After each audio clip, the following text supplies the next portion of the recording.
now that we're kind of full, let's get So into Tell Me Something. Hi guys, my name is Jenny. I am from the Pittsburgh area, and I was wondering what some of your favorite musical artists are, if you like going to concerts, if you've ever crowd surfed. That's kind of my thing. So just curious. Look forward to hearing your answer. Bye-bye. Oh, wait. Okay, Jenny. She likes to crowd surf? What? Respect. Wait, I want to put Jenny on one of my coworkers who works at Complex, and he goes and interviews people at concerts in the mosh pit, and he like wears helmets and like takes a mic and just it's so good. I think everything he does is amazing. But his name's Jordan. So if you want to look up, go to Complex Music, and he's like the craziest guy ever. My music taste is pretty like it's not like super niche or anything. Like I like a lot of hip hop. Love a good like old rock and roll song. I like nothing like super crazy. My dad, people always think my dad loves country because he's like a cowboy, but my dad hates country music. My dad's favorite genre is Brazilian jazz. So growing up, we listened to a lot of Brazilian jazz in my house. I would not have guessed that, but actually a lot of real cowboys and cowgirls like rap, and they like some country, but they prefer hip hop and rap. Isn't that a weird fact? I think that my dad finds it to be like gimmicky and like too twangy and like dumb and like makes it look like, but the pop country stuff I like I do like Morgan Wallen music is good. I like Casey Musgraves. See, now you're talking my language. Country to the core, baby. But don't like country music fans not claim Morgan Wallen because they say he's like too hip or too pop? No, we claim him. Like they're like the more like modernized country. Like there's like old country, and that's like the twang and stuff. And that you have to have maybe a certain ear to like that type of stuff. Because I like some of it, but I can't like some of it. But I also don't like some of it because it's too like twangy. But I love like the Morgan Wallen, Cody Johnson. Oh my God. His concert, hands down the best concert I've probably ever been to. You have Riley Green, like these new and upcoming, love. See, I don't know any of those names. Oh God, we need to go. You would love it. But I don't have favorites. Like I'm not an extremist in any way. So like I love hip hop. I love rap. I love Afrobeats. Afrobeats is sometimes a nice little workout. I am like blown away that I used to be able to wake up like in college. I could wake up and start playing fucking rap the second I woke up and listen to it all day until I went to bed. And now I like variety. Yeah, but I think because I'm older, I'm not like all the time. Yeah. And we would wake up, have workouts, rap the whole time, rap on the way to class. And I was just like, I could never let go. See, I get like tired of that shit because that is it. Like we, as an athlete, that's what you listen to 24/7. And like, I love it. Don't get me wrong. Like I love that stuff, but like I need my country. You know, the only music that I really can't do is like the hard metal rock monster scary stuff. Like screamo. Yeah, I can't do that. That's like the only kind I don't like. Yeah. I like a lot of like indie like people now. Like everyone says that it's like being a performative male, but like I love Clairo and all those and like Litany and stuff like that. Yeah. You know what I would love to go to though? And I don't know if this is like, I don't even know what you'd consider this, but I would love to go to a symphony. Ooh, I wouldn't have picked that for you. That would be fun. I would love to do that. Bucket list. When you visit New York for Christmas, we could do like a New York Christmas symphony thing or something. Yes. I like that. Yeah. Good question, Jenny. I hope you crowd surf more in your future, but you're safe. I want you to be safe, Jenny. Dude, okay. I was just about to say that. Hopefully you're safe. Like I see the ones where they all try to jump and then they like fall because there's no one there to like catch them or like move them to the next person. Dewey Finn in School of Rock. That's what he tries in the beginning of the movie. And he doesn't land it. Good call. Great. Good movie. All right, Jenny, thanks for the call. We got another one here. You guys know I couldn't let you go without a dating question. Hey guys, great podcast. My name is Anthony from San Antonio.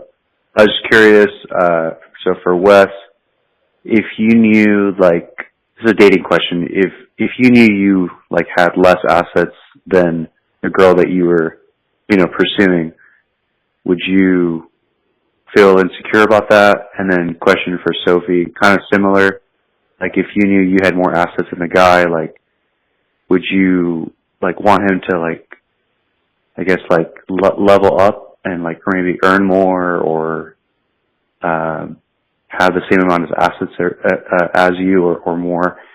I was just curious about that.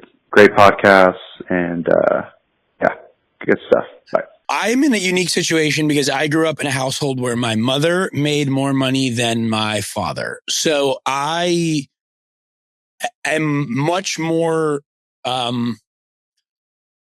like normalized or like what's the word? I was subjected to that. That's all I knew actually growing up.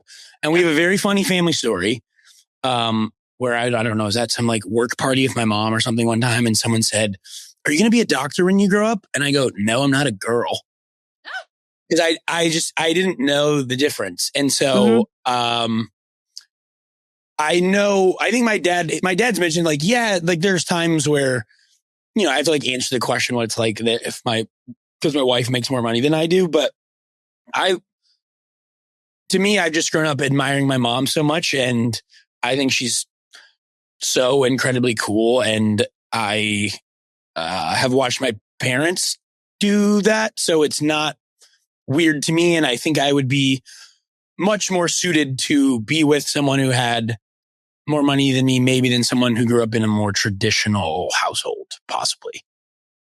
Dude, great answer. And like, what a great like model for you to like be raised in. And not that like if your dad were to make the money, like still great, but like for the fact that you had your mom and like she was the one kind of doing that, like that's not that was not normal then. It might be a lot more normal nowadays, but when we were growing up, you didn't really hear about that as much, But I didn't even know that like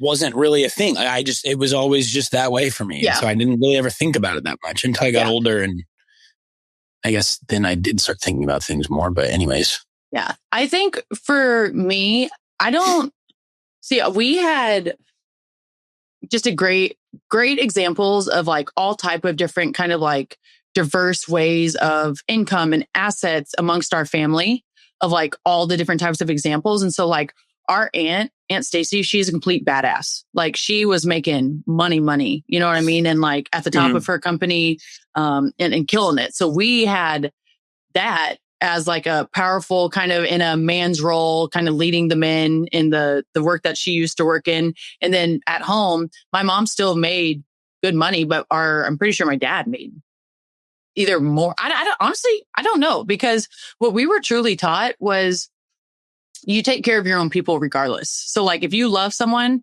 and like all that type of stuff, you just take care of them. It's not really about the money. Like you figure all that stuff out. So I've never really thought about assets or any of that type of thing. I do think nowadays, like you just want someone who's motivated and wants to work hard and wants to provide.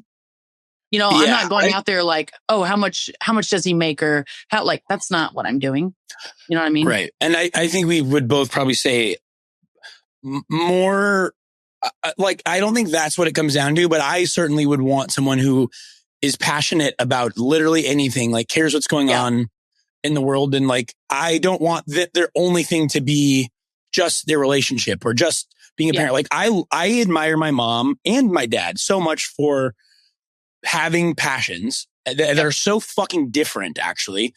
And they go do that during the day and then they come home and like love each other at home. I do think I don't know. This is still traditional and very old timey, but like, when one person is stay at home, I don't know. I think you can kind of get, not that being like a mom or a wife isn't good, but like then I just had a mom who cared about so many other things, and I love that about her, that like I would want that in a partner as well. Yeah. Dude, speaking of that, you know what I've actually come to learn too is like, now that a lot of our friends, and especially like my sister, our best friend, family members are now having kids and babies, like I see how much work it is to be a stay-at-home mom or a stay-at-home dad. Like that is its own job in itself. And I'm kind of thinking like, depending on where like our school systems and all that kind of go, I'm like, shit, I wouldn't be mad if, I don't think I could do it because I would go crazy. If you had a stay-at-home dad? Well, then that's like what this question is asking, I guess, simply like he said assets, which means more like the things you have. But I think ultimately it's about like making more money. And I think that I would want either myself or my husband to be able to be their own boss so they can make your own schedule. So you can be someone could be if the kids are helping in some way, like very hands-on, but like not like crazy. But do a lot of your teammates make more money than their partners, or is it like so random? Ooh, well, honestly, a lot of people in the W either date other basketball players or they date people in the sports world. So either coaching or I guess players who play other sports. So I don't know. Yeah, worth asking. Good question. Yeah. Good questions today. That was good. All right, guys. I like to end it on something wholesome, or I think this is somewhat wholesome. It's nice. It's not weird. All right, here we go. Hey, I love the show. I don't really need relationship advice, but been married 27 years. But we are having a healthy debate about our first car for our son. He's a sophomore at Rockbridge. Go Bruins. Let's fucking go! Turned 16 in February. But he's got friends that are already 16 and have already wrecked cars. But even though we agreed not to get a new car, I think we should spend $1,000 to get a junker just to get to school and back. But she thinks she wants to spend more and maybe get something a little bit more decent. Anyway, your thoughts. And what were your first cars? And did you have a say in what that car was? Anyway, love the feedback. Love the show. See ya. I love that call. You can go first. RBHS, baby! What lot did you park in at Rockbridge? South lot or North lot? South. I parked in North. Ew. I know. Why? That's still people like my friends still make jokes like a North lot versus South lot. It's really funny. Dude, South lot's where it's at. North lot, no. I don't know why you did that. I'm surprised you did that. Anyway, okay, I have two opinions on this. So I think it's crazy when kids get like nice ass cars right when they turn 16, because more than likely you're going to tear that shit up or you're going to wreck. Like that is just, and I don't hope that happens, but I just feel like it's more of a.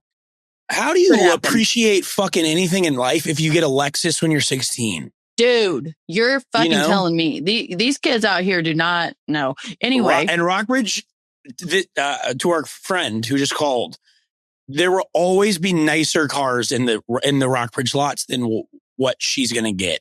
And so always, like, you're not going to just know that you're going to be in the middle ground regardless. I agree with that. So I think my thing is I wouldn't get a junker because you also want the car to like be safe and be stable for a new driver, but also like get something right in the middle. Like I got a 2000, I think, I don't even know what it was, but I loved it. I think it was like a 2010 or 9 Jeep Wrangler 2-door.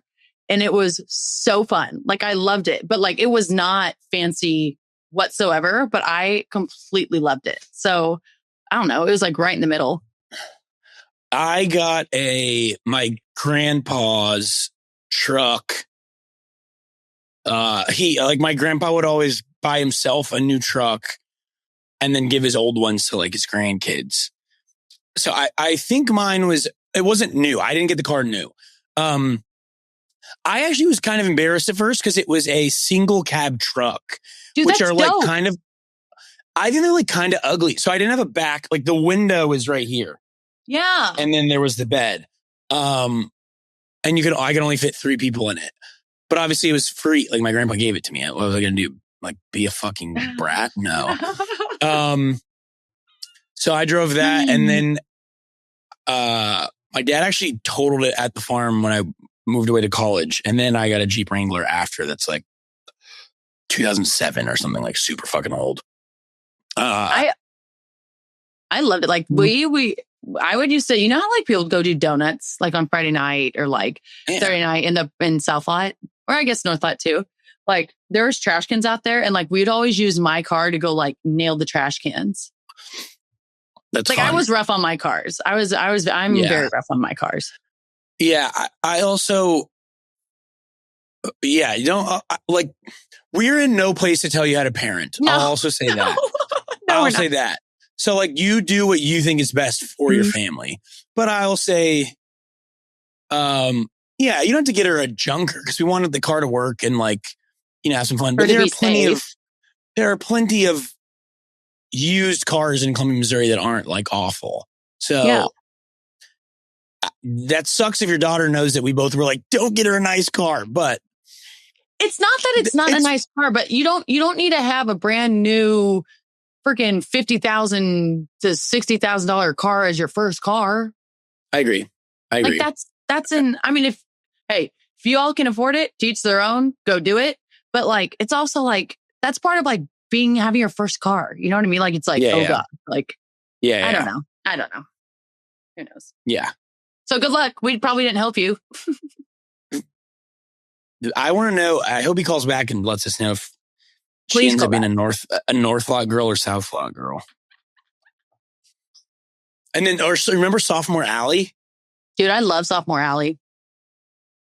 So our school, you couldn't get a parking pass until you were a junior. Yeah. So all the sophomores park in there's like this like vacant patch of land, like kind of close to school, but there was like this one road that went through it, and every sophomore had to park in that fucking row and walk to school. Dude, but you had to get there early. It wasn't too close. Yeah, especially during the cold. Oh gosh, that was miserable. Those were some good calls today. I really appreciate them. Everyone for calling in. Good job, everyone. Good show, West.